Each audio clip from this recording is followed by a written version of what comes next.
Hello বন্ধুরা, welcome back to my channel. আমি তোমাদের ফেভারিট বিউটি ব্লগার পূজা। আজকের এই ভিডিওতে আমি তোমাদের সাথে শেয়ার করতে চলেছি উইন্টার স্পেশাল কিছু স্কিন কেয়ার টিপস, বা তুমি হ্যাকস হিসেবেও এগুলোকে দেখতে পারো। বছরের অন্যান্য সময়ের থেকে শীতকালে আমাদের ত্বক অনেক বেশি ড্রাই ফিল করে। যারা সারা বছর ঠিক মতো ত্বকের যত্ন নেয় না, তারাও শীতকালে সচেতন হয়ে যায়, একটা ময়শ্চারাইজার অ্যাটলিস্ট ব্যবহার করে, কোল্ড ক্রিম ব্যবহার করে। তো শীতকালে শুধু না, 12 মাসই তোমার ত্বকের যত্ন নেওয়া উচিত। কিন্তু শীতকালে যেহেতু সবাই সচেতন হয়ে যায়, তো এটাই আদর্শ সময় তোমার ত্বকের যত্নের যে যাত্রা সেটা শুরু করার। আজকের এই ভিডিওতে কিছু simple and easy tips and tricks তোমাদের সাথে শেয়ার করতে চলেছি, যেগুলো এই শীতে দৈনন্দিন তুমি যদি ফলো করো, তোমার ত্বক কিন্তু প্রাণবন্ত থাকবে, উজ্জ্বল থাকবে। তো সবার প্রথম কথা, শীতকালে তোমার রেগুলার ফেস ওয়াশের বদলে একটু জেন্টাল ফেস ওয়াশ ব্যবহার করো। তুমি চাইলে ক্লিনজিং মিল্কও ইউজ করতে পারো। তোমার যে ফেস ওয়াশ সেটার পিএইচ লেভেল 5.5 বেশি যেন না হয়। তুমি চাইলে গুগলে চেক করে নিতে পারো তুমি যেই ফেস ওয়াশ ব্যবহার করছো সেটার পিএইচ লেভেল কত। এবার আমি সবসময় ক্রিম বেসড একদমই জেন্টাল যে ফেস ওয়াশ সেগুলো সাজেস্ট করব। আমি কিছু ফেস ওয়াশ আমার বিভিন্ন ভিডিওতে তোমাদেরকে দেখিয়েছি, এবং আমি এই মুহূর্তে তোমাদেরকে বলতে পারি তোমরা ক্লিনজিং মিল্ক বলো, মাইসেলার ওয়াটার বলো, অয়েল ক্লিনজার বা যে কোনো তোমার পছন্দের জেন্টাল ফেস ওয়াশ কিন্তু ব্যবহার করতে পারো। তো শীতকালে রুক্ষ শুষ্ক ফেস ওয়াশগুলোকে দূরে সরিয়ে দিয়ে জেন্টাল ফেস ওয়াশ ব্যবহার করতে শুরু করো। নেক্সট আমি তোমাদেরকে বলবো, শীতের দিনগুলোতে খুব ঘন ঘন তুমি যদি ফেসটাকে ওয়াশ করো, মানে 2 থেকে 3 এর বেশি যদি তুমি তোমার ফেস ওয়াশ করো, তোমার ফেসের যে ন্যাচারাল অয়েল ব্যালেন্স সেটা নষ্ট হয়ে যাবে, ত্বক আরো বেশি ড্রাই ফিল হবে। অনেকের মধ্যে প্রবণতা আছে, যতবার তুমি হাত ধুতে যাচ্ছ ততবার তুমি তোমার ফেসটাকে ওয়াশ করে নিচ্ছ। এটা খুবই খারাপ। শুধু শীতকালে কেন, এটা গরমকালের জন্যও খারাপ, এবং শীতকালে তো এটা করাই উচিত না।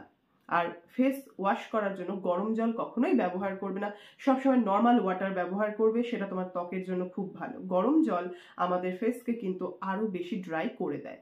হ্যাঁ, তুমি 15 দিনে একদিন গরম জল তোমার ফেসে ইউজ করতে পারো, কিন্তু আমি মনে করি নর্মাল জল দিয়ে তুমি তোমার ফেসটাকে যদি ক্লিন করো, তোমার ফেস কিন্তু অনেক বেশি ভালো থাকবে। তো ঘন ঘন ফেসকে ক্লিন করা যাবে না, ফেস ক্লিন করার জন্য নর্মাল জল ব্যবহার করতে হবে, 2 বার যথেষ্ট, এবং খুব বেশি হলে 3 বার।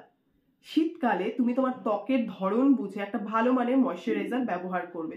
তোমার ত্বক যদি প্রচন্ড ড্রাই হয়, তুমি একটু তৈলাক্ত ময়শ্চারাইজার বেছে নেবে। আর তোমার ত্বক যদি নর্মাল হয়, তবে সেক্ষেত্রে তুমি যে কোনো হালকা ময়শ্চারাইজার ইউজ করতে পারো। নিভিয়া সফট সস্তায় একটা তোমার জন্য ভালো অপশন হতে পারে। এবং ময়শ্চারাইজার শুধু ব্যবহার করলে হবে না, তার পাশাপাশি সানস্ক্রিন তোমাকে ব্যবহার করতেই হবে। দেখো, শীত মানে এই নয় যে তোমার সানস্ক্রিনের প্রয়োজন নেই। অনেকের মধ্যে একটা কনসেপ্ট রয়েছে শুধুমাত্র গরমকালে সানস্ক্রিন প্রয়োজন, মানে কেন, শীতকালে কি সূর্য থাকে না? শীতকালেও সূর্য রয়েছে, 12 মাস সূর্য রয়েছে, এবং তার জন্য সানস্ক্রিন তোমার 12 মাসের সঙ্গী। সানস্ক্রিনের কাজ হলো আমাদের ত্বককে প্রোটেক্ট করা। যতই যত্ন করো, তোমার ত্বককে তুমি যদি রক্ষা না করতে পারো, তবে এত যত্নের কোনো মূল্যই থাকবে না। তাই তোমার ত্বকের 12 মাসের বন্ধু হলো সানস্ক্রিন। তোমার ত্বক বুঝে পছন্দ মতো যে কোনো একটা ভালো সানস্ক্রিন বেছে ব্যবহার করবে। শীতকাল মানে এমনিতেই ড্রাইনেসের প্রবলেম বেশি, তাই এই সময় আমাদের বডিটাকে খুব ভালোভাবে হাইড্রেটেড রাখতে হবে। ডিহাইড্রেশনের প্রবলেম হলে আমাদের কিন্তু ত্বকে ড্রাইনেসের যে প্রবলেম সেটা আরো বেড়ে যেতে পারে। তো কি করতে হবে, তোমাকে প্রচুর পরিমাণে জল পান করতে হবে। প্রচুর পরিমাণে মানে এই নয় যে স্বাভাবিকের থেকে তুমি বেশি করে জল পান করবে। 8 থেকে 10 গ্লাস জল তোমাকে কিন্তু ডেইলি 24 ঘন্টার মধ্যে পান করে নিতে হবে। যখন তুমি প্রপারলি তোমার বডিটাকে হাইড্রেটেড রাখবে, তার প্রভাব কিন্তু তোমার ত্বকের মধ্যেও দেখা যাবে। শীতকালে আমরা আমাদের বডিতে বডি অয়েল ব্যবহার করি, বা ঠিক কোনো বডি বাটার বা ময়শ্চারাইজার ইউজ করি।